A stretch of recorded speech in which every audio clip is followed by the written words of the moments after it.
چې وجود مې لوی افغانستان دی د مثال په توګه زړه پکې پروت ملت افغان دی د مثال په توګه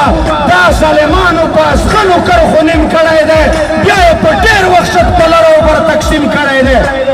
خو نه تارونه منم نه یې دا پټک منمه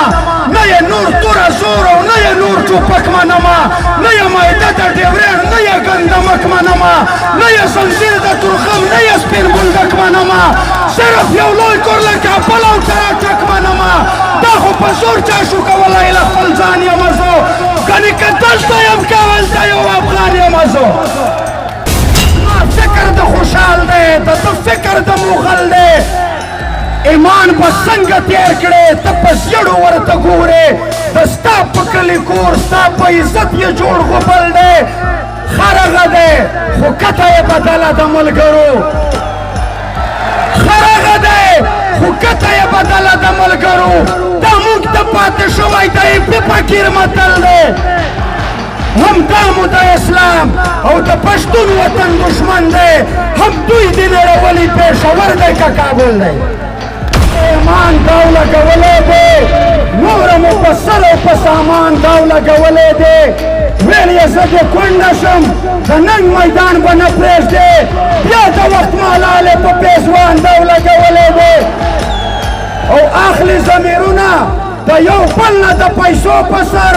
چا د پاکستان په پارلمان داو لګولی دی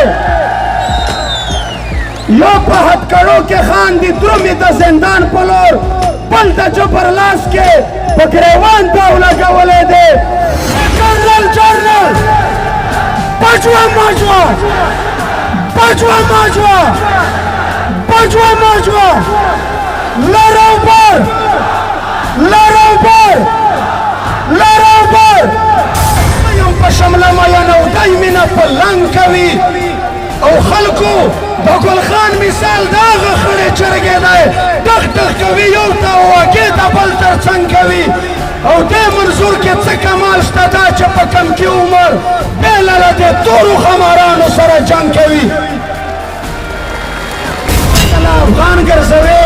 چې په کټي سر کې مطلع پاکستان ګرځوي تا ته میدان ته د تلو نشته ضرورت پنجابه ته خو په څنګ کې د ژورې خولې ګلخان ګرځوي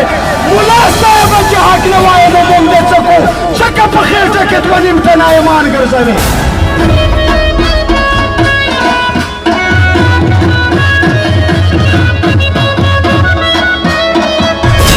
ټیټ نشه سالاره ملګري دیو د ژوندانه په هره لاره د لر او بر افغان ولس یې یو نوی امید د کام د ښه ژوندون دپاره زمونږ واده وه واده ده واده به مو وي تر خپلې خاورې خپل اختیاره د جبرائیل په وزر پټ شئ په څه خماشئ د ګیلمن د زړه قراره د لر او بر افغان ملي مشر منصور پښتین سپی تر ورسېده